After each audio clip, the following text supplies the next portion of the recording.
আল্লাহ সুবহানাহু ওয়া তাআলা বলেন, কুল মা ইয়াবাউ বিকুম রাব্বি লাউলা দুআউকুম ফাকাদ কাযাবতুম ফাসাউফা ইয়াকুনু লিজামা। এই আয়াতটিকে ব্যাখ্যা করার বেশ কয়েকটি দৃষ্টিভঙ্গি রয়েছে।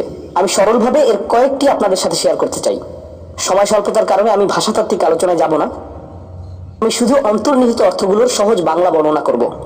আল্লাহ একদিকে বলছেন, আল্লাহর সম্মুখে তোমাদের কি গুরুত্ব আছে, আল্লাহর সামনে তোমাদের কি মূল্য আছে, তোমরা কি মনে করো, তোমরা যখন আল্লাহর সামনে উপস্থিত হবে কি মূল্য তোমাদের থাকবে। মানব জাতি হিসেবে তোমাদের একটা মর্যাদা দেওয়া হয়েছে যা অন্য কাউকে দেওয়া হয়নি। দুআ হুকুম, তোমরা নিজেদের ইচ্ছায় আল্লাহকে ডাকতে পারো। আল্লাহকে ডাকতে হলে তোমাদের নিজস্ব ইচ্ছা শক্তিকে প্রয়োগ করতে হয়। পাহাড়, গাছ, পাখি তাদের কোনো নিজস্ব ইচ্ছা নেই, তারা আল্লাহকে ডাকতে বাধ্য।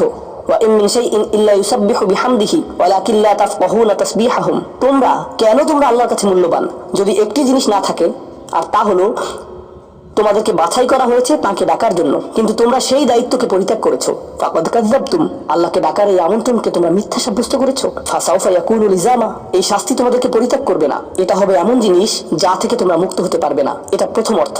আয়াতটির আরেকটি অর্থ হলো, আল্লাহ কাফেরদের এবং যারা সকল ধরনের পাপ কাজ করে তাদেরকে বলছেন, আমার কাছে তোমাদের কোনো মূল্য নেই, আর তোমাদের এখনো টিকে থাকার একমাত্র কারণ হলো তোমাদের মধ্যে কিছু মানুষ রয়েছে যারা এখনো আমাকে ডাকে। পৃথিবীর বুকে এখনো কিছু ইমানদার রয়েছে তারা এখনো আল্লাহর উদ্দেশ্যে ক্ষমা প্রার্থনা করে, আর তারাই একমাত্র কারণ যে জন্য তোমরা এখনো বেঁচে আছো। আয়াতের তৃতীয় অর্থটি কাফেরদের উদ্দেশ্যে এবং এমন মুসলিমদের উদ্দেশ্যে যারা আল্লাহ থেকে অনেক দূরে রয়েছে, তাদের জন্য এটা প্রযোজ্য। আল্লাহ বলেছেন, তোমাদের কি মূল্য রয়েছে আমার কাছে? তোমরা নামাজ পড়ো না, তোমরা আনুগত্য করো না, তোমরা হালাল উপার্জন করো না, তোমরা সকল আদেশ লঙ্ঘন করো, কিন্তু কোনো কারণে মরিয়া হয়ে যদি তুমি আমাকে ডাকো, আর পরও আমি তোমাকে যথাযোগ্য মূল্যায়ন করব।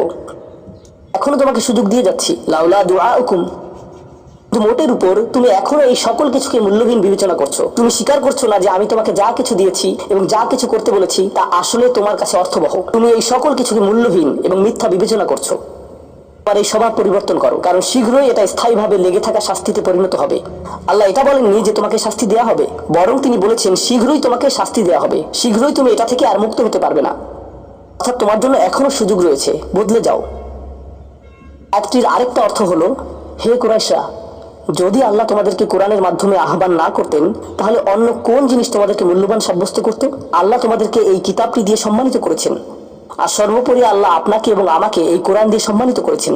তারপরেও তোমরা এটাকে সম্পূর্ণরূপে অগ্রাহ্য করছো। তোমরা এই কিতাবের কোনো মূল্যায়ন করছো না, আল্লাহর এই বাণীকে মূল্যায়ন করছো না। এখনো সময় আছে, নিজেকে সংশোধন করো এবং আল্লাহ তার কথা বলার জন্য যে তোমাদেরকে বেছে নিয়েছেন তার গুরুত্ব অনুধাবন করো। আয়াতটির সর্বশেষ অর্থ, আল্লাহ তোমাদেরকে শাস্তি দেওয়া পছন্দ করেন না। আয়াতাংশটির ভাষাতাত্ত্বিক একটি অর্থ হলো, তোমাদেরকে শাস্তি দেওয়ার জন্য আল্লাহ আগ্রহী নন। আর কোনো উদ্দেশ্য এবং আকাঙ্ক্ষা নেই তোমাদেরকে শাস্তি দেওয়ার, কিন্তু আল্লাহ ছাড়া অন্য কাউকে ডাকার যে অপরাধ তোমরা সংঘটিত করেছো তা এতই বড় যে এর জন্য শাস্তি দিতেই হবে। অন্য কথায় আল্লাহ আপনাকে শাস্তি দিচ্ছেন যদিও তিনি চান না। মা ইয়াফআলুল্লাহু বিআযাবিকুম, তোমাদেরকে শাস্তি দিয়ে আল্লাহর কোনো প্রাপ্তি নেই। আপনাকে শাস্তি দিয়ে আল্লাহর কি পাওয়ার আছে? আল্লাহ এখানে বলছেন, আমি তোমাদেরকে শাস্তি দিতে চাই না, কিন্তু তোমাদের অপরাধগুলো অনেক বড়, আর শীঘ্রই এই শাস্তি স্থায়ী হয়ে যাবে। এই মুহূর্তে এগুলো অস্থায়ী, তোমরা এগুলো মুছে ফেলতে পারো। তাই এখনো ফিরে আসো, আল্লাহর দিকে ফিরে আসো। আমাদেরকে এই সকল সুযোগ দেওয়ার পর শুধুমাত্র তার কাছে ফিরে আসাই না, বরং তার নৈকট্য লাভের সুযোগ দেওয়ার পর সবশেষে তিনি বলছেন, কেন তোমরা শাস্তি পেতে চাও? আমি তো তোমাদেরকে শাস্তি দিতে চাই না, তোমরা শুধু ফিরে আসো। আল্লাহ সহজ করে দিন যাতে আমরা এই বিষয়গুলোকে হৃদয়ের গভীর থেকে অনুধাবন করতে পারি, এবং তিনি আমাদেরকে তাদের অন্তর্ভুক্ত করুন যাদের প্রভাবে চারপাশের পথভ্রষ্ট মানুষদের এবং চারপাশের আল্লাহর অবাধ্য মানুষদের হৃদয়ও কোমল হয়ে যায়। তাকান, যেভাবে নিজেকে উপস্থাপন করেন, এটাই আল মাশি আলাল আরদি হাওনা, পৃথিবীর বুকে বিনয় সহকারে চলাফেরা করা, বিনম্রভাবে। আপনারা দেখবেন যে কোরআনে বিভিন্ন রকমের অহংকারের কথা এসেছে। এখন এখানে সবাই জানেন যে অহংকার হলো হৃদয়ের একটা ব্যাধি, এটা থাকে হৃদয়ের ভেতর, তাই না? কিন্তু ভিতরে যখন কোনো ব্যাধি থাকে, যেমন কোনো ভাইরাস যদি ভিতরে থাকে, বাইরে এর কিছু লক্ষণ প্রকাশ পায়, উচ্চ তাপমাত্রা, ঘাম, এই ধরনের লক্ষণ। কোরআন তুলে ধরছে অহংকারের কিছু লক্ষণ। উদাহরণস্বরূপ আল্লাহ বর্ণনা করছেন যেভাবে মানুষ অন্যের দিকে তাকায়। কোরআন বলছে যে এমন মানুষ ছিল যারা রাসূল সাল্লাল্লাহু আলাইহি ওয়াসাল্লামের দিকে এভাবে দৃষ্টিপাত করত, ইয়াকাদুল্লাযীনা কাফারু লা ইউযলিকুনাকা বিআবসারিহিম, তারা এত কঠিনভাবে আপনার দিকে তাকায় যে তারা যেন তাদের দৃষ্টি দ্বারা আপনাকে মাটিতে ফেলে দেবে। এরকম কঠিনভাবে তারা আপনার দিকে তাকায়। অন্য কথায় তারা কোনো কিছু বলেনি, তারা কোনো কিছু করেনি, তাদের অহংকার কোথায় ছিল? শুধুমাত্র তাদের মুখমণ্ডলে, শুধুমাত্র তাদের চোখে। তরুণদের জন্য এটা একটা উপদেশ। তোমার বাবা মা হয়তো তোমার সাথে কিছু নিয়ে চিৎকার করছেন, সেটা ন্যায্য বা অন্যায্য যাই হোক, আর তুমি বসে বসে শুনছো, আর তোমার রক্ত গরম হয়ে উঠছে এবং পাটা চিৎকার করতে মন চাইছে, কিন্তু তুমি শুধু কুৎসিত চাহনি দিয়ে তাদের দিকে তাকিয়ে আছো। কুৎসিত চাহনি দিয়ে তাকিয়ে আছো। আর তোমার মা বলছেন, আমার দিকে এভাবে তাকিয়ে আছো কেন? আমি তো কোনো কথা বলিনি। তুমি কিছু বলনি, এটা পুরস্কার পাওয়ার মতো কিছু না। তুমি কিছু বলনি, এটা পুরস্কার পাওয়ার মতো কিছু না। কারণ অধ্যত্ব শুধু তোমার কথাতেই থাকে না। তবে অভিনন্দন যে তুমি কোনো কিছু বলনি, এটা অপেক্ষাকৃত ভালো, কারণ সেটা তাহলে আরো খারাপের দিকে যেত। কিন্তু এক ধরনের অধ্যত্ব, ক্রোধ এবং বিনয়ের অভাব আমাদের চোখে মুখে ফুটে ওঠে। সুম্মা নজর, সুম্মা আবাসা অবাসার, সুম্মা আদবার ওয়াস্তাকবার। শুধু যেভাবে কারো দিকে তাকান, শুধু যেভাবে ভ্রু কুঁচকান, শুধু যেভাবে চোখ ঘুরান, কখনো কখনো যেভাবে কারো দিকে তাকান, কখনো কখনো যেভাবে কারো দিকে না তাকান। কেউ আপনাকে সালাম দিয়েছে, আপনি তার দিকে তাকালেনও না, অন্যদিকে ফিরলেন এবং তা উপেক্ষা করলেন, অথবা শুধু ওয়ালাইকুম আসসালাম বললেন। আপনি সালামের জবাব দিয়েছেন, কারণ তা না হলে তো গুনাহ হতে পারে, কিন্তু জবাব দিলেন খুবই নিচু স্বরে, এটা নিশ্চিত করার জন্য যাতে সে শুনতে না পায় আর সে মনে করলো যে আপনি জবাব দেননি। এরকম যে আল্লাহ জানেন যে আমি জবাব দিয়েছি, কিন্তু আমি তাকে এটা জেনে পরিতৃপ্তি লাভ করতে দিব না যে আমি তার সালামের জবাব দিয়েছি। তো যখন সে এসে বলে যে ভাই আমি তো আপনাকে সালাম দিয়েছি, আপনি জবাব দেননি, আমি তো জবাব দিয়েছি, এটাও হাউন এর অভাব। আল্লাযীনা ইয়ামশুনা আলাল আরদি হাওনা। মানুষের প্রতি বিনয়, শিশুদের প্রতি করুণা, বয়স্কদের প্রতি করুণা, এমন মানুষদের প্রতি করুণা যারা এর যোগ্য না। আর প্রসঙ্গক্রমে এর অর্থ এটা না যে আপনাকে অপমান করার সুযোগ আপনি মানুষকে করে দিবেন। এমন পরিস্থিতি আছে আমাদের পরিবারগুলোতে, আমাদের বন্ধু বান্ধবের মাঝে, আমাদের পরিসরে, যেখানে কিছু মানুষকে অবমাননা করার হিসেবে পাবেন। এমনটা ঘটে। আপনার পরিবারে এমন মানুষ রয়েছে, কখনো কখনো আপনার পিতামাতাও এরকম হতে পারেন। এটা খুবই কষ্টদায়ক বিষয়, এটা খুবই অন্যায্য বিষয়, আর আপনাকে এগুলো সবসময় শুনতে হয়, বারবার শুনতে হয়। শ্রোতাদের ভিতরে এমন নারী রয়েছেন যাদেরকে আমি দেখতে পাচ্ছি না, তারা পর্দার আড়ালে রয়েছেন, কিন্তু তারা যে অবস্থাতেই থাকেন, হয়তো শ্বশুর বাড়ির আত্মীয় অথবা ভাই বোন বা অন্য কারো কাছ থেকে তাদের কথা শুনতে হয়, আর তাদের এটা সবসময় শুনতে হয়, আর এগুলো শুনে তাদের রক্ত গরম হয়ে যায়। এখন কি করবেন? আপনাকে তখনও বিনয় ধরে রেখে যা করা শিখতে হবে তা হলো প্রথমত সেরকম পরিস্থিতি থেকে দূরে থাকবেন। যদি জানেন যে মেজাজের ভারসাম্য হারিয়ে ফেলবেন, তখন সেখান থেকে বেরিয়ে যান। এই মুহূর্তে আমি এই আলোচনায় অংশ নিতে পারবো না, দুঃখিত, আমি একটু হাঁটতে যাব। রাগে বিস্ফোরিত হয়ে যাওয়ার আগে এটা থেকে বেরিয়ে যান। এটাই প্রথমত এবং প্রধানত ইয়ামশুনা আলাল আরদি হাওনা। যুক্তিসঙ্গতভাবেই আয়াতটিতে এর সাথে যা সম্পর্কিত, ওয়া ইযা খাতাবাহুমুল জাহিলুনা ক্বালু সালামা, অল্প অল্প করে অবিশ্বাস্য কিছু শিক্ষা এখানে প্রদান করা হয়েছে। আরবি ভাষায় ইযা অর্থ যদি না, এর অর্থ যখন।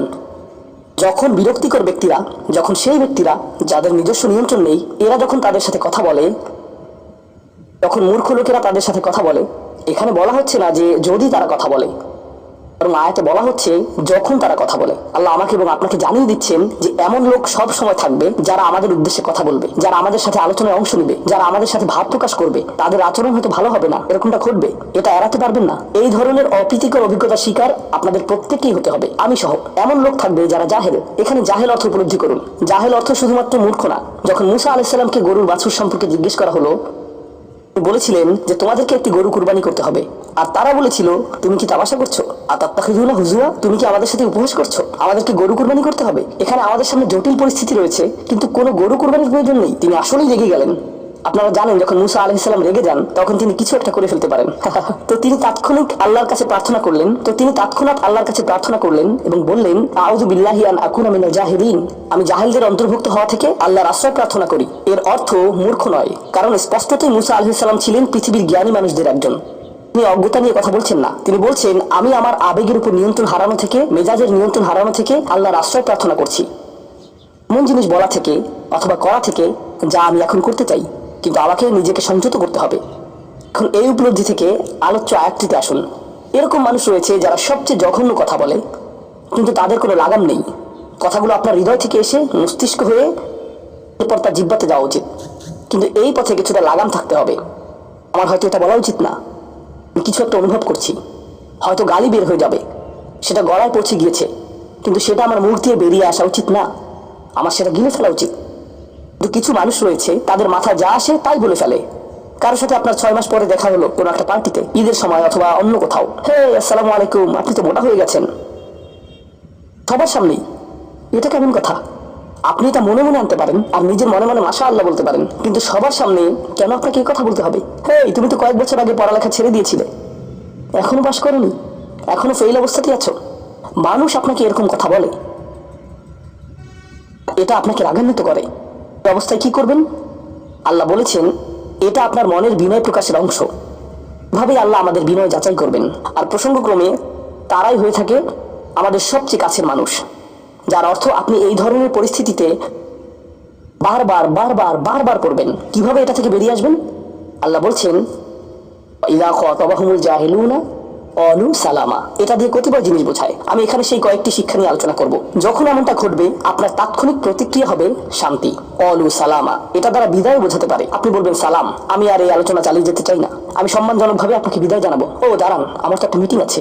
এর বাকি অংশটুকু আপনি মনে মনে বলতে পারেন আল্লাহর সাথে দোয়া করার জন্য, কিন্তু এটা তার কাছে প্রকাশ করার প্রয়োজন নেই। শুধু বলুন যে আমার একটা মিটিং আছে, আর সেখান থেকে চলে আসুন, কারণ আপনি এটা নিতে পারবেন না। তারা সেখান থেকে বেরিয়ে আসে সম্মানজনকভাবে, এটা একটা অর্থ।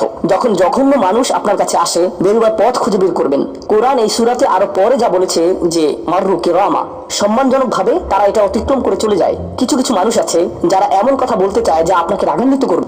তারা আসলে এটা করে মজা পায়। তারা কথা বলবে শুধু আপনাকে উত্তেজিত করার জন্য। আর তাদের কেউ কেউ জানে যে ঠিক কি বলতে হবে, কারণ তারা আপনার সাথে আগেও কথা বলেছে। আর তারা জানে যে কোন জিনিস আপনাকে রাগিয়ে তুলে, তাই তারা জানে যে কোন বাটনটি প্রেস করতে হবে আর কিভাবে আপনাকে বিরক্ত করতে হবে। আপনি বসে আছেন, আমি উত্তেজিত হব না, আমি উত্তেজিত হব না, আমি উত্তেজিত হব না, কিন্তু তার কথা শুনে আপনি বিশাল দানবে পরিণত হয়ে গেলেন, যার ফলে সব ধ্বংস হয়ে যাবে। আর সেই ক্ষেত্রে আপনাকে আগে এটা রোধ করতে হবে।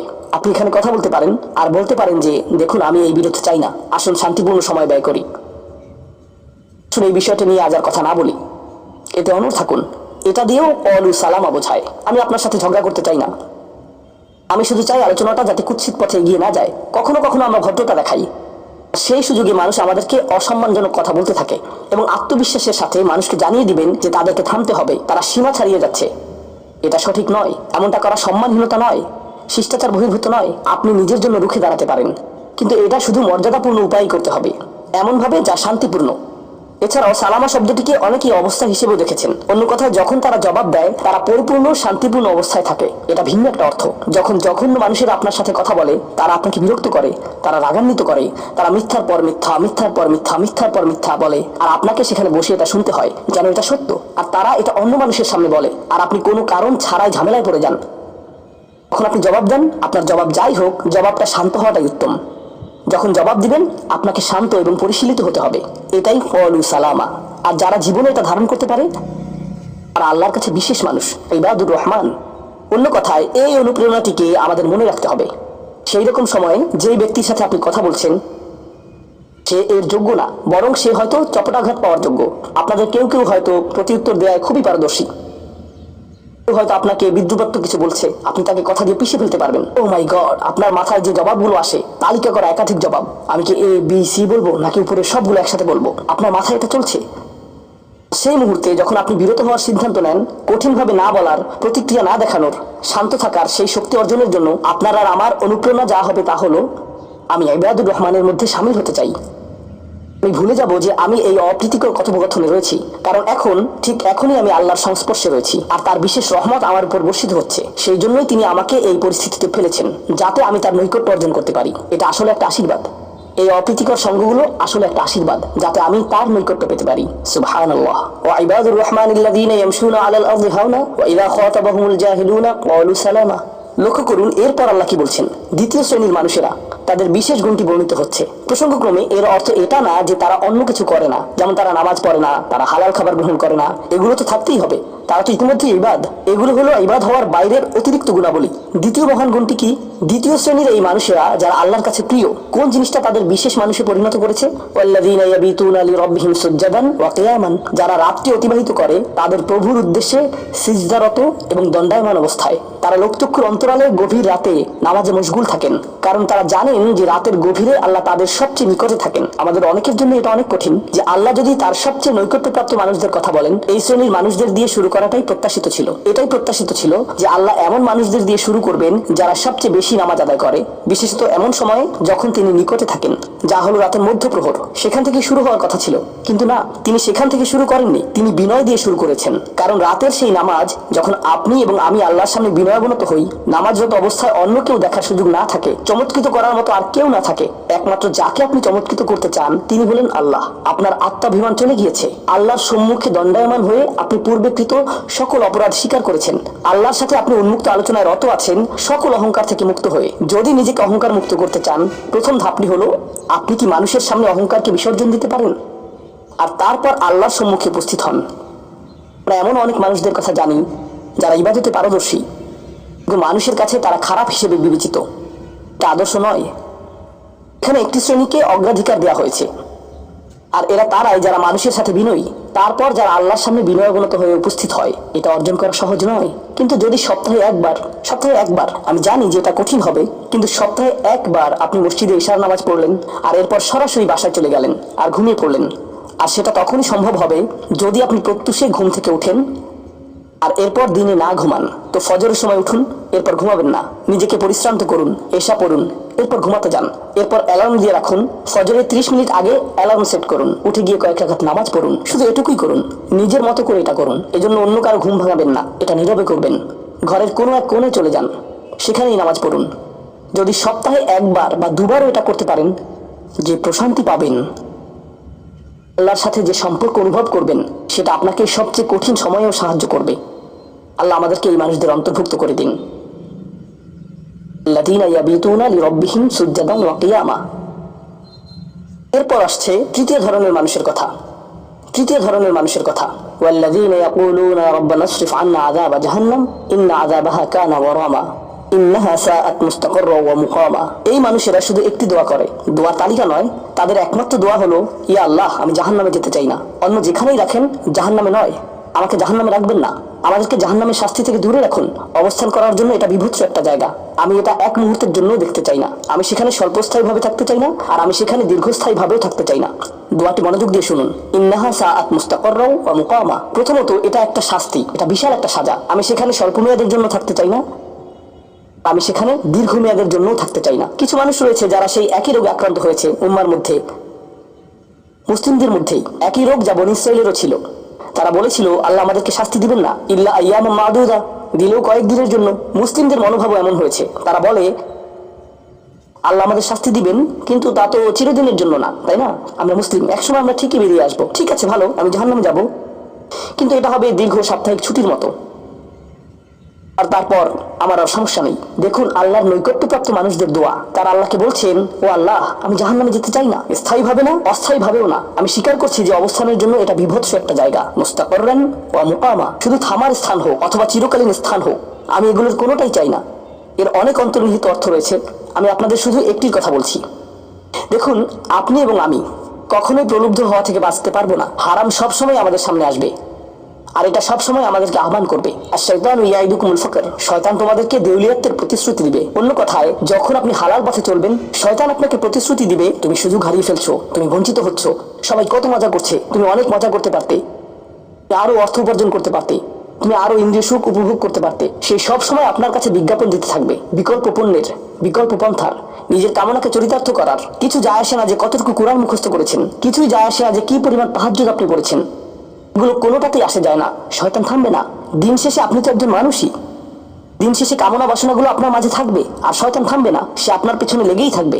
শয়তানের একটা কৌশল আল্লাহ বর্ণনা করেছেন, তার মনস্তাত্ত্বিক কৌশলটি হলো যায়্যানা লাহুমুশ শাইতানু আমালাহুম। শয়তান তাদের কাজগুলোকে তাদের কাছে আকর্ষণীয় করে দেয়।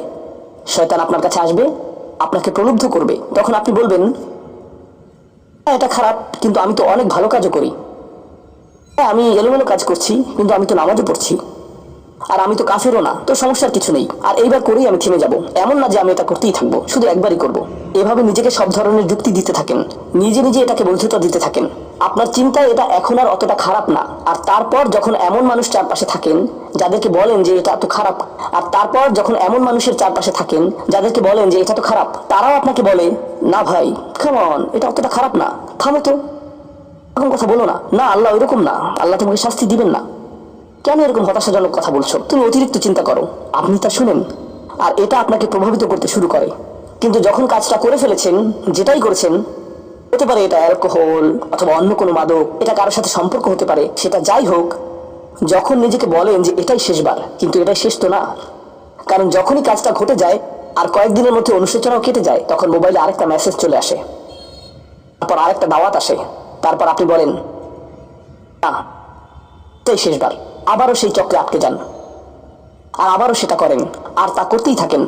শয়তান ঠিক এটাই চেয়েছিল।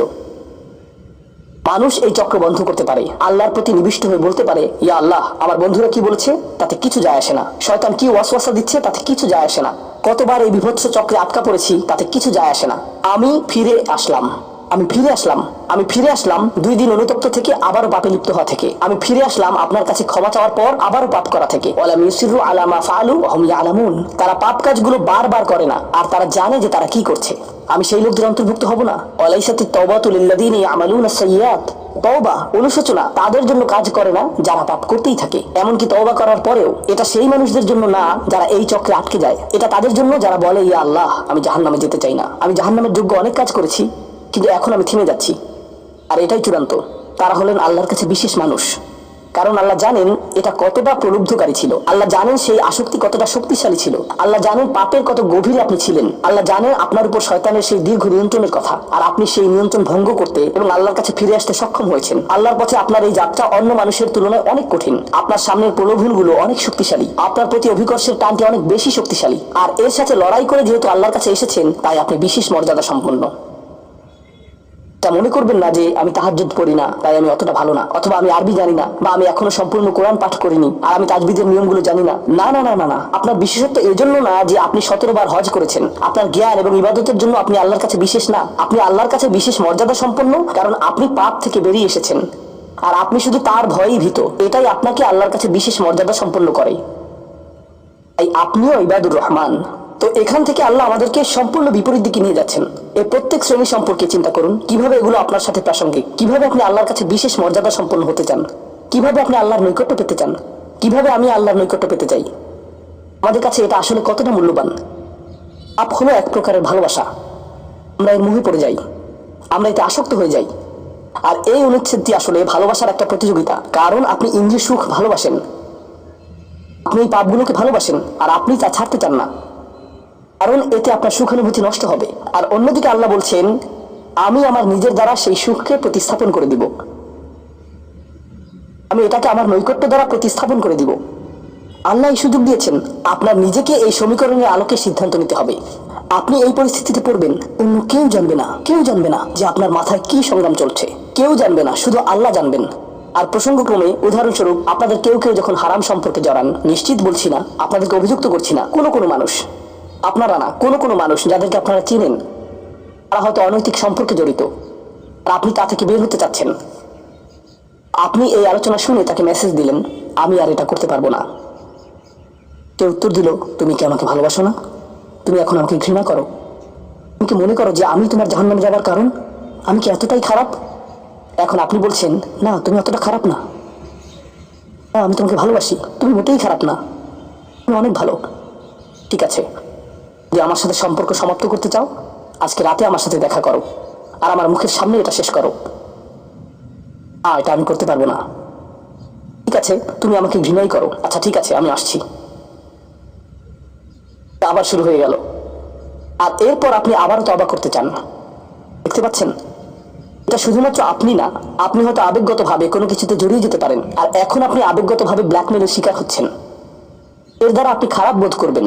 আপনাকে এর বিরুদ্ধে যুদ্ধ করতে হবে, আপনাকে এটা অবদমন করতে হবে, আর আপনাকে উপলব্ধি করতে হবে যে আপনি হয়তো কাউকে হতাশ করছেন, কিন্তু আল্লাহকে সন্তুষ্ট করছেন।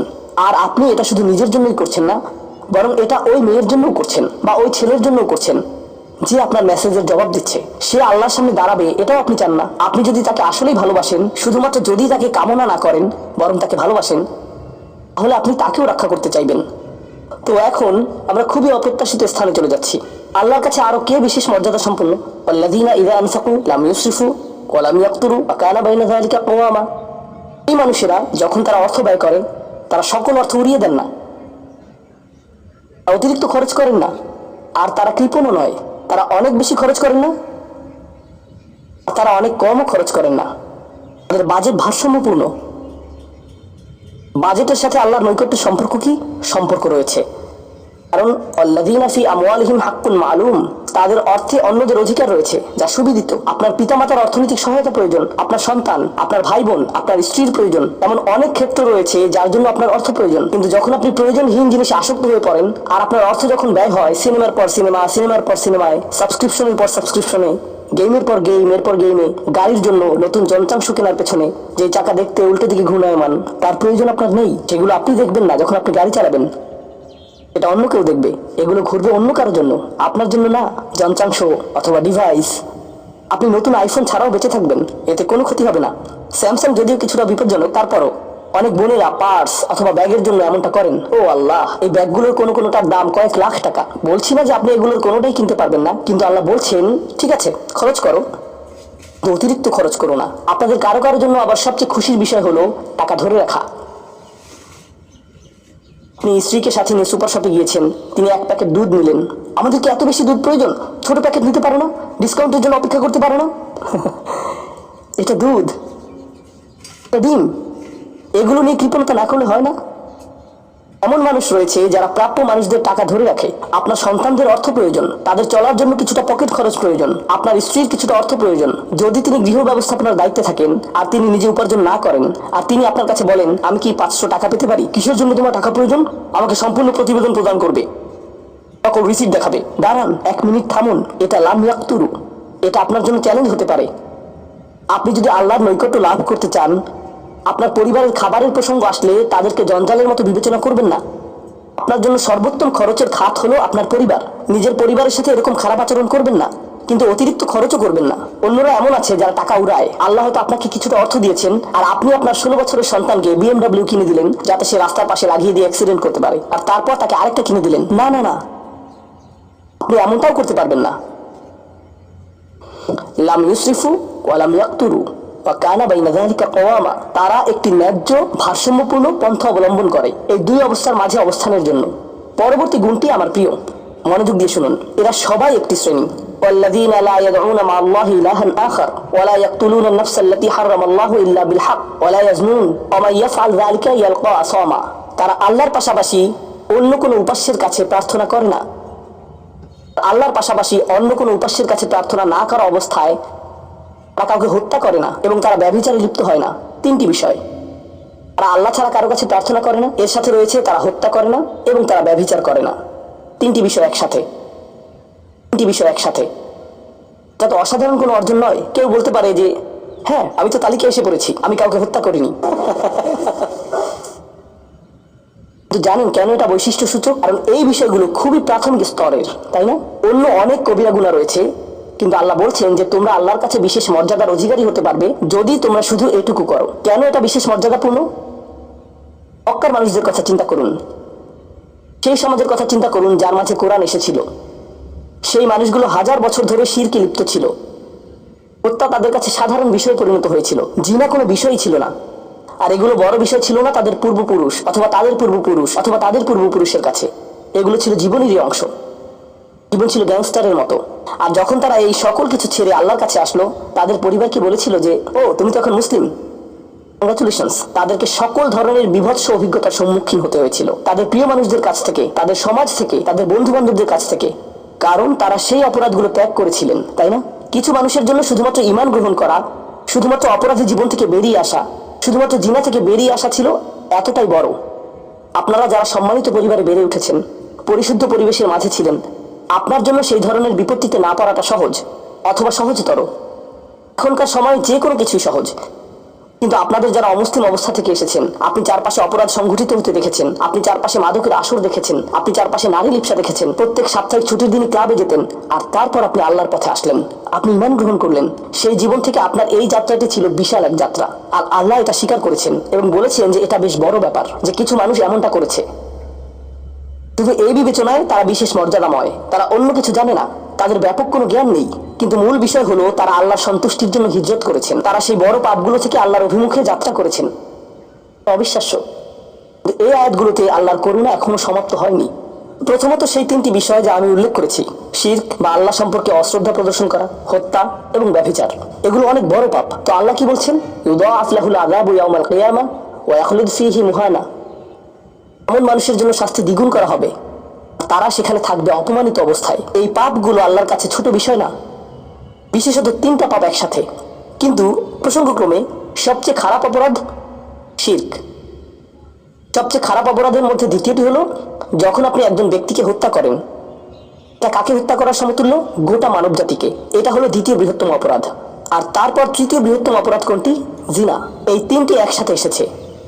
একটি আয়াতে।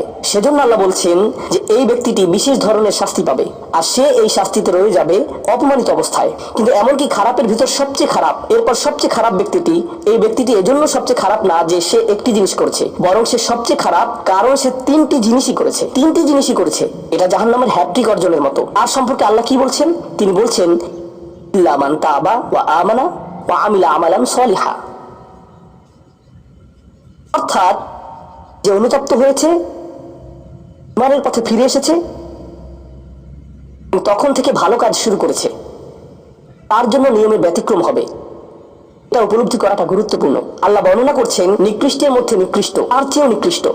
আর তারপর বলেছেন এমনকি সেই ব্যক্তির ক্ষেত্রেও যদি সে আমার কাছে ফিরে আসে, আমি তাকে শাস্তিতে নিক্ষেপ করব না। কিন্তু এতটুকু যথেষ্ট না।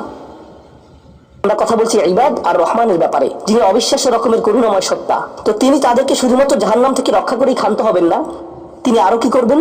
ফাউলাইকা ইউবাদদিলুল্লাহু সাইয়্যাতিহিম হাসানাত, সেই মানুষগুলোর মহাপাপগুলোকে প্রতিস্থাপিত করবেন। আমি আপনাদেরকে মনে করিয়ে দিচ্ছি সেই পাপগুলো কি? শিরক, ইন্না শিরকা লাযুলমুন আযীম, হত্যা, কাআন্নামা কাতালান নাসা জামিআ, সে যেন গোটা মানব জাতিকে হত্যা করলো, এবং জিনা, ব্যভিচার, সবচেয়ে বড় পাপ এগুলো। আল্লাহ বলছেন যে পাহাড় সমান তাদের এই সমগ্র পাপ কাজগুলোকে আমি প্রতিস্থাপন করে দিব ভালো কাজ দিয়ে। কিন্তু তারা এখনো কোনো ভালো কাজ করেনি, তারা এখনো নামাজ পড়েনি, তারা এখনো ইবাদত করেনি, তারা এখনো হজ করেনি, তারা এখনো দান করেনি। তারা মূলত যা করেছে তা হলো অনুতপ্ত হয়েছে, আর এখন থেকে তারা ভালো কাজ করবে। আল্লাহর জন্য এতটুকু যথেষ্ট। তাদের পাহাড় সম পাপগুলো নিবেন, যা তাদেরকে চিরকাল জাহান্নামে নিক্ষেপ করতে অপমানিত অবস্থায়, আর তিনি এই পাহাড় সম পাপগুলোকে নিয়ে পাহাড় সম ভালো কাজে পরিবর্তিত করে দিবেন। এটাই আল্লাহ করবেন তাওবাকারীদের জন্য। আপনিও বিশেষ মর্যাদার অধিকারী হবেন। শুধু তাওবা করুন। আপনি যখন বসে বসে এটা শুনছেন আর ভাবছেন আমি তো বেশ বড় ভুল করে ফেলেছি, এখানে হয়তো এমন কেউ বসে আছে যিনি কাউকে হত্যা করেছেন, এরপর জেলে গিয়েছেন এবং মুক্তি পেয়েছেন। কিভাবে আল্লাহ আমাকে ক্ষমা করবেন? আপনাদের কেউ হয়তো ব্যভিচারের ভুল করে ফেলেছেন, আল্লাহ আপনাদেরকে রক্ষা করুন। আপনাদের কেউ হয়তো সেই পথে অগ্রসর হচ্ছেন, আপনাদের কেউ হয়তো শিরক করেছেন। সকল ধরনের অপরাধ সংঘটিত হচ্ছে, আর মানুষ সকল ধরনের অপরাধে লিপ্ত হচ্ছে। আপনি যদি তওবা করেন এবং আল্লাহর কাছে ফিরে আসেন, এই সকল অপরাধ শেষ হয়ে যাবে। কিন্তু এরপর আপনাকে ভালো পথে চলতে হবে। আমিলা আমালান সলিহা ফাউলাইকা ইউবাদদিলুল্লাহু সাইয়্যাতিহিম হাসানাত। অন্য কথায়, যখন আপনি আল্লাহর কাছে ফিরে আসবেন, এটা প্রকৃত অর্থেই প্রত্যাবর্তন হতে হবে, এটা কৃত্রিম হতে পারবে না। ওয়া কানাল্লাহু গফুরুর রহিমা, আর আল্লাহ সর্বদাই ক্ষমাশীল, অতিমাত্রায় ক্ষমাশীল, সর্বদা প্রেমময়, যত্নশীল এবং করুণাময়। আমার সময় ফুরিয়ে যাচ্ছে, কিন্তু আপনাদের সাথে আরো কয়েকটা বিষয় শেয়ার করতে চাই। আসুন এই তালিকাটা প্রথমে শেষ করি, এটা শেষের দিকে। বলতে পারে যে আমি শিরক করিনি, আমি হত্যা করিনি, আমি জিনাও করিনি, আমি শুধু ছোট বিষয়গুলো করেছি। যেমন আমি ফজরের নামাজ পড়িনি, একদিন ফ্রিজ থেকে আমার ভাইয়ের চকলেট মিল্ক চুরি করে খেয়েছি, বেশ কয়েকবার বাবার সাথে চরম মেজাজে কথা বলেছি, একদিন একটা পার্টিতে কিছুটা গীবত করে ফেলেছি। কিন্তু আমি হত্যা করিনি। এই তওবা তো আসলেই খারাপ অপরাধীদের জন্য। তাহলে আমার কি হবে? সাধারণ পাপীদের কি হবে? বাকি আমরা যারা রয়েছি, কারণ তারা হলো উঁচু স্তরের পাপী, তাই না? তো পরবর্তী আয়াত বলছে আমরা বাকি যারা রয়েছে, যেই তাওবা করেছে, যে কোনো ধরনের তাওবা, আমিলা সালিহান, সৎ কাজ করেছে, ফাইন্নাহু ইয়াতুবু ইলাল্লাহি মাতাবা, তো যখন সে আল্লাহর কাছে ফিরে আসে আন্তরিকভাবে, অনুতপ্ত হয়ে, আল্লাহ সেটাও স্বীকার করেন। না, কারণ আমার পাহাড় সম পাপ প্রয়োজন, এটাকে পাহাড় সম পুণ্যে রূপান্তরিত করার জন্য, এটাকে পাহাড় সম পুণ্যে রূপান্তরিত করার জন্য এমন প্রয়োজন নেই। যেই পাপে লিপ্ত থাকেন না কেন, শুধু তাওবা করুন। ফাইন্নাহু ইয়াতুবু ইলাল্লাহি মাতাবা ওয়াল্লাযীনা লা ইয়াশহাদুনা যুর, এমন মানুষ যারা অন্যায়ের সাক্ষ্য হয় না। এর অর্থ হলো তারা সহ্য করে না যখন কোনো অন্যায় সংঘটিত হয়। এই মানুষগুলো আল্লাহর কাছে মর্যাদা সম্পন্ন, কারণ তাদের পরিসরে কেউ যখন মানসিকভাবে নির্যাতনের শিকার হয়, কেউ যখন অর্থনৈতিকভাবে নির্যাতনের শিকার হয়, তাদের পরিবারে ধরুন দুই ভাই মিলে কোনো ব্যবসা করে, তাদের একজন সকল অর্থ আত্মসাৎ করে অন্যজনকে বঞ্চিত করে, যার ফলে আদালতে গিয়ে এখন একে অপরের বিরুদ্ধে অবতীর্ণ। সেখানে আপনার হয়তো কোনো এক পক্ষের সাথে সম্পর্ক রয়েছে, আপনি নিশ্চুপ দাঁড়িয়ে থেকে অন্যায় হতে দিবেন না, আপনি এটা হতে দিবেন না। যদি এটা আপনার নিজের বাবার বিরুদ্ধেও যায়, যদি এটা আপনার স্বামী স্ত্রী বা সন্তানদের বিরুদ্ধেও যায়, আপনি অলসভাবে দাঁড়িয়ে থেকে অন্যায়কে সহ্য করবেন না, আপনি প্রতিবাদ করবেন। কমপক্ষে এর নীরব অংশীদার হবেন না, আপনি সে স্থান ত্যাগ করবেন। এর সাথে আমার কোনো সম্পর্ক নেই, আমি এর অংশ হতে চাই না। লা ইয়াশহাদুনা যুর, এর আরেকটা অর্থ হলো তারা মিথ্যা সাক্ষ্য প্রদান করে না। কখনো আপনার উপর চাপ থাকে এমন মানুষের পক্ষ অবলম্বন করার জন্য যারা অন্যায়কারী। আপনি জানেন যে তারা অন্যায়কারী, কিন্তু তারা বলে পরিবার আগে ভাই, অথবা বন্ধুত্ব সবার আগে। আপনি যদি এটা করেন, যদি আপনার আনুগত্য ভুল স্থানে প্রদান করেন, এটা জেনে শুনে যে আপনি ভুল, তাহলে এটা লা ইয়াশহাদুনা যুর এর লঙ্ঘন। আয়াতটির দ্বিতীয় অংশ ওয়া ইযা মাররু বিল্লাগwi মাররু কিরামা, এটাও অসাধারণ। এই আয়াতে আল্লাহর কাছে আপনাকে অসাধারণ বানিয়েছে কোনটি? আপনি একটা আসরে রয়েছেন, বন্ধুরা সবাই ঘুরে বেড়াচ্ছে, অথবা আপনি হয়তো কোনো হোয়াটসঅ্যাপ গ্রুপে আছেন।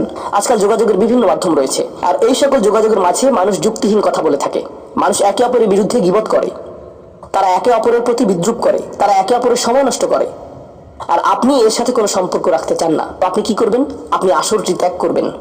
কিন্তু আপনি প্রথমে একটা লেকচার দিবেন না যে এগুলো সবই অর্থহীন, তোমরা নিজেদের সময় নষ্ট করছো, আস্তাগফিরুল্লাহ, আমি তোমাদেরকে আল্লাহর দিকে ডাকছি এবং তওবা করতে আহ্বান জানাচ্ছি, তোমরা এই ভিডিওটি দেখো, আমি এই আসর ত্যাগ করছি না। অথবা আপনি কোনো পার্টিতে রয়েছেন আর বললেন আস্তাগফিরুল্লাহ, তোমরা সবাই গীবত করছো, আমি এখান থেকে চলে যাচ্ছি। ওয়া ইযা মাররু বিল্লাগwi মাররু কিরামা, যখন তারা এই ধরনের আসরের পাশ দিয়ে যায়, যখন তারা এই ধরনের পরিস্থিতির সম্মুখীন হয়, তারা সেখান থেকে বেরিয়ে আসে সম্মানজনক উপায়ে, মাররু কিরামা। অন্য কথায়, তারা তাদের নিজস্ব মর্যাদা রক্ষা করে। তারা এমন অবস্থায় পড়ে না যা অন্যদেরকে এবং তাদের নিজেদেরকে অপমানিত করে। আর এই প্রক্রিয়ায় তারা অন্য কাউকে খারাপ বোধ করায় না, সম্মানজনক অজুহাত তৈরি করে এবং নিজেদেরকে সেই পরিস্থিতি থেকে বের করে আনে। ওয়া ইযা মাররু বিল্লাগwi মাররু কিরামা। সবশেষে ওয়াল্লাযীনা ইযা যুকিরু বিআয়াতি রাব্বিহিম লাম ইয়াখিরু আলাইহা, আসলে এখনো শেষ হয়নি, আপনাদের ভালো বোধ করার জন্য বললাম। ওয়াল্লাযীনা ইযা যুকিরু বিআয়াতি রাব্বিহিম লাম ইয়াখিরু আলাইহা সুম্মান ওয়া উময়ানান, এটা জুমায় অংশগ্রহণকারীদের জন্য। যখন তাদেরকে স্মরণ করিয়ে দেওয়া হয়, অন্ধ এবং বধিরের মতো পড়ে থাকে না। অন্য কথায়, তারা সেগুলো উপেক্ষা করে না, তারা সেগুলোকে হালকাভাবে গ্রহণ করে না। তারা কিছু শোনার পর বলে না যে হ্যাঁ, এটা আমার সম্পর্কেই বলেছে, এটা ঠিকই আমার বিবেককে আঘাত করেছে, কিন্তু আমি ভুলে যাব যে এটা আমি শুনেছি, আমি ভান করব যে এটা আমার সম্পর্কে না এবং এটা নিয়ে চিন্তা করব না। তারা ইচ্ছাকৃত বধির না, আর তারা ইচ্ছাকৃতভাবে অন্ধও না। সেই স্মরণিকার প্রতি যা তাদেরকে প্রদান করা হয়েছে, এটা ছিল আপনার সম্পর্কে, এটা ছিল আপনার কার্যকলাপ সম্পর্কে, আপনার উদ্দেশ্য সম্পর্কে। আর এখন আপনি এটা আর নিতে পারছেন না, কারণ আপনি পরিবর্তিত হতে চান না। বাল ইউরিদুল ইনসানু লিয়াফজুরা আমামা, মানব জাতি শুধু তার সামনে যা রয়েছে তাতে নিমজ্জিত হয়ে যেতে চায়। প্রলোভনগুলো এতটাই মজবুত। আর কোরআন উলিন নুহা সম্পর্কে বলছে, তারা এমন মানুষ যারা নিজেদেরকে সংযত করতে পারে। আপনাকে স্মরণ করিয়ে দেওয়া হচ্ছে নিজেকে সংযত করার জন্য, আর আপনি বলছেন আমি সংযত হতে চাই না, আমি এই অবস্থাতেই ভালো আছি, আমি ইতিমধ্যে কাজটি করার দিন, তারিখ এবং স্থান নির্ধারণ করে ফেলেছি এবং টিকিটও করে ফেলেছি। এরপর এই খুতবাটি আমার মুড নষ্ট করে দিল, তো আমি এখন একটা বার্গার খাবো এবং খুতবা যা শুনেছি তা নিয়ে চিন্তা করবো না। তারপর সেখানে যাব যেখানে আমি যেতে চেয়েছিলাম। খুতবাটা বেশ দেরিতে শোনা হয়েছে। সেই মানুষেরা এমনটা করে না। যখন কোনো স্মরণিকা শ্রবণ করে, নিজেদের উপর এর প্রভাব পড়তে দেয়, তারা এটাকে পরিবর্তন ঘটানোর সুযোগ দেয়। এটাই তাদেরকে আল্লাহর কাছে বিশেষ মানুষে পরিণত করে। প্রসঙ্গক্রমে কখনো কখনো আপনার ভিতরে ঘটে যাওয়া সেই পরিবর্তন অন্য কেউ দেখে না, অন্য কেউ জানে না সেই পাপ সম্পর্কে যার দিকে আপনি অগ্রসর হচ্ছিলেন। সেটা শুধুই আপনি এবং আল্লাহর মাঝে সীমাবদ্ধ, আর আল্লাহ আপনাকে তার ইবাদ হিসেবে গণ্য করেন, কারণ আপনি সেই পরিবর্তন ঘটিয়েছেন। তো এখন যেহেতু আমরা সমাপ্তির দিকে যাচ্ছি, এটা এখানে বর্ণিত শেষ গুণ। এই মানুষেরা শুধুমাত্র নিজেদের নিয়ে উদ্বিগ্ন না, বরং তারা তাদের পরিবার নিয়ে উদ্বিগ্ন।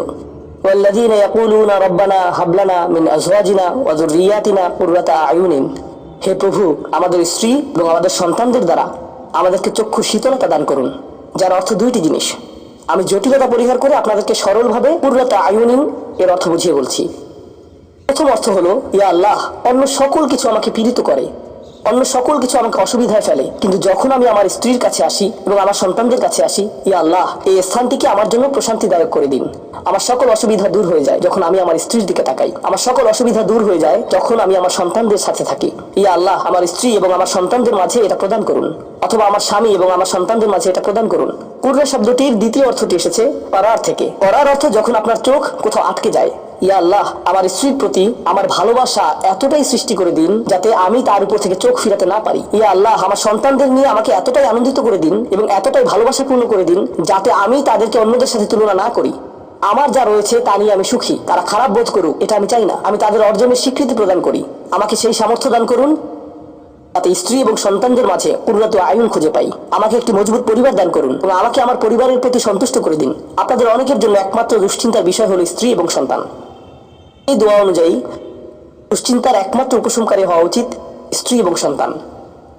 আর আপনি নিজে চেষ্টা না করে শুধু আল্লাহর কাছে কিছু চাইতে পারেন না, কারণ আল্লাহ বিশেষ কোনো বৃষ্টি আপনার পরিবারের উপর বর্ষণ করবেন না যার ফলে আকস্মিকভাবে আপনি আপনার স্ত্রীকে ভালোবাসতে শুরু করবেন। এর জন্য চেষ্টা করতে হবে। আপনার সন্তানদের সাথে সম্পর্ক উন্নয়নের জন্য আপনাকে চেষ্টা করতে হবে। এটা রাতারাতি ঘটবে না। এটা এমন জিনিস যাতে আপনাকে এবং আমাকে বিনিয়োগ করতে হবে। তো আল্লাহ আমাদেরকে সামর্থ্য দান করুন যাতে আমরা শুধুমাত্র মুখে এই দোয়া করে ক্ষান্ত না হই, বরং দোয়াটি যাতে বাস্তবায়িতও করতে পারি। কারণ আল্লাহ প্রচেষ্টার বিষয় জিজ্ঞেস করবেন। এমনকি সেই বিখ্যাত দোয়াটির শেষেও এটা এসেছে, রব্বানা আতিনা ফিদ দুনিয়া হাসানা ওয়া ফিল আখিরাতি হাসানা ওয়া কিনা আযাবান নার। বিখ্যাত একটি দোয়া, তাই না? আমাদেরকে এই জীবনের সর্বোচ্চটা দান করুন, পরের জীবনেরও সর্বোচ্চটা দান করুন, আমাদেরকে জাহান্নামের শাস্তি থেকে রক্ষা করুন। এরপরে আল্লাহ কি বলছেন?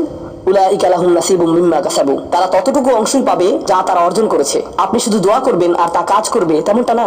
আপনাকে অর্জন করতে হবে, আপনার চেষ্টাকে কাজে লাগাতে হবে। তো আপনি যখন আপনার পরিবার নিয়ে উদ্বিগ্ন থাকবেন তখনই আপনি পরিবারে প্রশান্তি প্রদানের জন্য আল্লাহর কাছে চাইবেন। আর প্রসঙ্গক্রমে এটা দিয়ে কি বোঝায়? যে সকল স্বামীরা যারা লন্ডন শহরে রাত 2টা-3টা পর্যন্ত সীসা বারে সময় কাটান কিন্তু বাড়িতে তাদের স্ত্রীদের কাছে যান না, কারণ তারা তাদের স্ত্রীদের মাঝে কোনো প্রশান্তি খুঁজে পান না।